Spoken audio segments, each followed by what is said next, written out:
আসসালামু আলাইকুম দর্শক শ্রোতা, আশা করি সবাই ভালো আছেন। আমিও আল্লাহর রহমতে আপনার দোয়ায় ভালো আছি। আমার ইউটিউব চ্যানেলের আজকের ভিডিওর বিষয় হলো যে আমাদের অন্তর্বর্তী সরকারের 1.5 মাস পুরনো হলো, আমরা কতটুকু সফল হলাম, ইউনূস সাহেবরা কতটুকু সফল হলো, কতটুকু ব্যর্থ হলো, সেই বিষয়ে আমার নিরপেক্ষ দৃষ্টিতে কিছু কথা বলার চেষ্টা করতেছি। সেই নিরপেক্ষ দৃষ্টিতে আপনার কাছে পক্ষেও যাইতে পারে, বিপক্ষেও যাইতে পারে। এখন আসেন, অন্তর্বর্তী এই সরকারের যে 1.5 মাস হলো, সেই আমাদের সাফল্য আসলে সবকিছু তো প্রকাশ হচ্ছে না। মিডিয়ার মাধ্যমে যেটুকু জানতেছি যে অনেক দুর্নীতিবাজদের ধরছে, এটা ঠিক আছে, ভালো আছে, দুর্নীতিবাজদের ধরছে। যতক্ষণ পর্যন্ত প্রমাণিত না হবে ততক্ষণ পর্যন্ত তাদেরকে কাউকে আমরা অপরাধী বলতে পারি না। ঠিক আছে, আটক করছে, দেশের অনেক পাচার হচ্ছে, এগুলো অর্থ পাচার হয়েছে, এগুলো অর্থগুলো দেশে আনার চেষ্টা করা হচ্ছে। এখন ব্যর্থতার মধ্যে যদি আমরা দেখি যে আসলে 1.5 মাসে তো সবকিছু সাফল্য ব্যর্থতা মানে মাপকাঠি করা বিশাল সময় না, কিন্তু তারপরও যেটুকু বুঝি যে আমরা এর আগে যেটুকু তত্ত্বাবধায়ক সরকার দেখছি, যত কড়াকড়ি দেখছি আমার জীবনে, আমার বয়স 40, এই তত্ত্বাবধায়ক বলেন বা অন্তর্বর্তীকালীন সরকার বলেন, এই সরকারটা অনেক দুর্বল মনে হচ্ছে আমার দৃষ্টিতে। দ্রব্যমূল্যের ক্ষেত্রে আমি আহামরি কোনো সুখবর পাইনি এখন তো। দ্রব্যমূল্যের ক্ষেত্রে আসলে মুখে বলা অনেক সহজ, কাজ করা অনেক কঠিন। জিরা, চাল, ডাল, তেল, মশলার বেশ দাম বাড়ছে। আমরা যে কাঠবাদাম, কাজু বাদাম বিক্রি করতাম, এটারও দাম বাড়ছে। দাম কমার মধ্যে আমার জানার মধ্যে ইসুফপুরের ভুসির দামটা একটু কমছে। এমনি সবজি টবজির দামও আহামরি কমে নাই, বরং 2-1টার বাড়ছে, এরকম হলো বিষয়। অনেকে বললো যে ভাই ইলিশ মাছ ভারতে না দিলে 500 টাকা কেজি খাবো। তো ইলিশ মাছ তো মনে করেন, বিশ্বাস করেন, বড় ইলিশ কেনার সামর্থ্য এখনো কিনি নাই বা কিনতে পারি নাই। ছোটখাটো ইলিশ খাইছে আলহামদুলিল্লাহ। যে আবেগ দিয়ে তো দেশ চলে না, দেশ চলে হলো বাস্তবতা দিয়ে, বিবেক দিয়ে চলে। অনেক জায়গায় ঢাকা বিশ্ববিদ্যালয়, জাহাঙ্গীরনগর বিশ্ববিদ্যালয় গতকাল পরশু যে এটা পিটিয়ে হত্যা করা হয়েছে, এটার তীব্র প্রতিবাদ জানাই। দেখেন, আবেগ দিয়ে সব কাজ করতে হয় না, বিবেকটাকে আগে জাগ্রত রাখতে হয়, তারপর আবেগ দিয়ে করতে হয়। এখন আমাদের আগে আসলে শিক্ষিত নয়, সুশিক্ষিত হতে হবে। আপনি যে পেশায় থাকেন, আপনাকে ভালো মানুষ হতে হবে। সততা ছাড়া কোনো কর্মের দাম নাই। আপনি স্টুডেন্ট হন, শিক্ষক হন, কবিরাজ হন, ডাক্তার হন, যে পেশায় থাকেন, আপনাকে সততা থাকতে হবে এবং ভালো মানবিক মানুষ হতে হবে। ভালো মানবিক মানুষ ছাড়া সম্ভব না। পার্বত্য 3 জেলায় ভয়াবহ অবস্থা, দেশের ব্যাপক ভাঙচুর হয়েছে। আনন্দবাজার রিপোর্ট করছে, আমি আনন্দবাজার রিপোর্ট অনলাইনে ঘন্টাখানেক আগে পড়লাম, যেখানে 10 জন নিহত হয়েছে এবং ওই আদিবাসীরা, বিভিন্ন মানে উপজাতিরা, চাকমারা, তারা মোদির কাছে আবেদন করছে,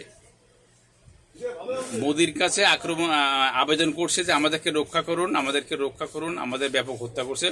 আনন্দবাজার মানে রিপোর্ট অনুযায়ী যে 10 জন মারা গেছে এবং কয়েকশো বাড়িঘর পোড়া দিচ্ছে, ব্যবসা প্রতিষ্ঠান পোড়া দিচ্ছে। সঠিক খবর আমরা জানি না, বাংলাদেশের মিডিয়া বলছে 3 থেকে 4 জন। এই হলো বিষয়। তো ইউনূস সাহেব আসলে আমার কাছে মানে অতটা সফল মনে হচ্ছে না এই পর্যন্ত 1.5 মাসের কার্যকলাপে, যদিও অনেক গ্যালজাম, তারপরও অতটা সফল মনে হচ্ছে না আমার ব্যক্তিগত মতবাদ, নিরপেক্ষ দৃষ্টিতে মতবাদ। গার্মেন্টসের কয়েকদিন আগে চরম বিশৃঙ্খলা চললো, এখনো 20-25 গার্মেন্টস বন্ধ আছে। মানে খুন খারাপি, রাহাজানি, যে যা ইচ্ছা তাই করছে। দেশের আইন বলতে কিছু নেই, আইন পুলিশ এখনো কাজ করছে না। সেনাবাহিনী সাহেবের ম্যাজিস্ট্রেট ক্ষমতা দিচ্ছে, ঠিক আছে, দিছে প্রয়োজন, মানে পুলিশ বিজেপি কাজ করছে না বলে সেনাবাহিনীকে এই পাওয়ার ক্ষমতা দেওয়া হয়েছে। তো এখন আমরা যদি পুলিশকে অ্যাক্টিভ না করতে পারি, পুলিশ হলো জনগণের নিরাপত্তা দেওয়ার সবচেয়ে কাছের এবং খুবই ক্লোজ কাছের মানে সংস্থা আর কি, যেটাকে বলি আর কি। এই হলো বিষয়। একটা বাহিনীর মধ্যে সবাই ভালো হয় না, একটা বাহিনীর মধ্যে আপনি যে বাহিনীর মধ্যে যাবেন সবাই ভালো হবে না। তো ইউনূস সাহেবের উচিত যে দ্রব্যমূল্যের দিকে একটু নিয়ন্ত্রণ দেওয়া এবং আইন শৃঙ্খলা বাহিনীর দিকে একটু ব্যাপক নিয়ন্ত্রণ দেওয়া। ঢাকার ট্রাফিক ব্যবস্থার ভয়াবহ অবস্থা, আমাদের ঈশ্বরদী থানা শহর, তাই মেন রোডে মনে করেন সকালবেলা আজকে ব্যাপক জ্যাম। ট্রাফিক আসছে, আমি তখন বাজে কয়টা, আমি একটা কাজে বাইরে গেছিলাম, যখন ট্রাফিক আসতেছে, পৌরসভার ট্রাফিক আসতেছে 10:40 জ্যামে ভরপুর। শনিবার রাশিয়ানরা আসে, ছুটির দিনটি না, এই হলো বিষয়। তো আমি ইউনূস সাহেবের অনেক ব্যর্থতা দেখতেছি ইউনূস সাহেবদের। যদি একদিনের সমাধান না, সময় দিতে হবে। সময় দেওয়ার অর্থ এই নয় যে কার্যক্রম বন্ধ থাকবে, রাষ্ট্রের অনেক কার্যক্রম চালমান থাকবে, একটু কম বেশি 19-20 হতে পারে, কিন্তু এখানে ধরেন 10% আর 90%, 10% হচ্ছে, 90% হচ্ছে না। বিশেষ করে ট্রাফিক ব্যবস্থার অবস্থা খুবই খারাপ। যারা ঢাকা শহরে আছেন, বড় বড় শহরে আছেন, যে যা ইচ্ছা তাই করছে। কেউ নিয়ম, আমরা তো সাধারণ জনগণ নিয়ম মানেই না ভাই। আমরা ধরেন জ্যামে জ্যামে পড়ে থাকবো 10 মিনিট মানে 20 আধা ঘন্টা সহ্য হবে, কিন্তু যখন লাইনে মানে সিরিয়ালে নিয়মের মধ্যে 1 মিনিট থাকবো আমাদের সহ্য হবে না। আমরা হলো এই মূর্খ জাতি বলে আমরা, বুঝছেন, আমরা হলো অনেক মূর্খ জাতি। ইউনূস সাহেবের গুডউইল নিয়ে অনেক ঋণ নিচ্ছে, মানে সহায়তা নিচ্ছে। সহায়তা কিভাবে নিচ্ছে? এখন ঋণ সহায়তা একরকম আর এমনি দিয়ে সহায়তা একরকম। তবে কেউ কারো স্বার্থ ছাড়া সহায়তা দেয় না। বিশ্বব্যাংক এডিবি আপনাকে এমনি এমনি সহায়তা দেবে না, ঋণ সাথে সহায়তা নিচ্ছে। ঋণ করে কিন্তু দেশ চালানো অনেক কঠিন কাজ বস। আমাদের অভ্যন্তরীণ ভ্যাট ট্যাক্স বাড়াইতে হবে, আমাদের রপ্তানি বাড়াইতে হবে, আপনার রেমিটেন্স বাড়াইতে হবে। অভ্যন্তরীণ যদি হলো আয় রোজগার না থাকে, আমরা ঋণ করে শুধু দেশ চালাতে পারবো না। তাহলে আমার আছে 5 লাখ টাকা, আমি 1 লাখ টাকা ঋণ করলে এটা মানানসই। আমার নাই 1 টাকাও নাই, আমি 5 লাখ টাকা 6 লাখ টাকা ঋণ করে যদি আমি ব্যবসা শুরু করি, আমি ওই ব্যবসায় ফকির নিশ্চিত 100% নিশ্চিত। এই জন্য ইউনূস সাহেবকে আমি বলতেছি যে আপনি যদি পারেন তাহলে থাকেন, আর না পারলে ছেড়ে দেন, বুঝছেন। রাজনৈতিক দলের কাছে নির্বাচন দিয়ে যে ভোটে আসে সেই চলে যাক, কিন্তু জেদ করে থাকে। দেশের যে অবস্থা আমার কাছে পজিটিভ কিছু মনে হচ্ছে না। আমি সরাসরি কথা বলতে পছন্দ করি, পজিটিভ তেমন কিছু আমার কাছে মনে হচ্ছে না। ইউনূস সাহেব আমার মনে হয় না সফলভাবে কাজ করতে পারছেন। আমার যেটুকু মিডিয়ার মাধ্যমে তথ্য জানতে, মিডিয়া যদি অনেক কিছু প্রকাশ করছে না, সংখ্যালঘুদের উপর ব্যাপক হামলা হয়েছে, হামলা অত্যাচার হয়েছে, তার মধ্যে অনেক ফেক নিউজ আছে, অনেক সঠিক নিউজ আছে।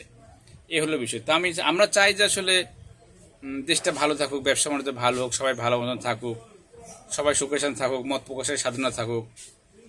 এই হলো আমাদের চাপ। আমরা সাধারণ মানুষ এই চাপ। দেখেন বিশেষ করে দ্রব্যমূল্যের দাম তো একটু কমে না, একটু কমে না। চালের দাম বাড়ছে, ডালের দাম বাড়ছে, তেলের দাম বাড়ছে, আর অনেক ক্ষেত্রে জিরার দাম বাড়ছে। তো এগুলো নিয়ন্ত্রণ না করতে পারলে আমাদের ব্যর্থতা, ঠিক আছে। তো ডক্টর ইউনূস একটা ভালো মানুষ, ওনার একটা গুডউইল আছে সারা বিশ্ব অনুযায়ী। সে অনুসারে থাকলে থাকুক, না থাকলে না পারলে হাত জোড় করে বিদায় নেন, ঠিক আছে। তাহলে ভালো থাকবেন, ঠিক আছে।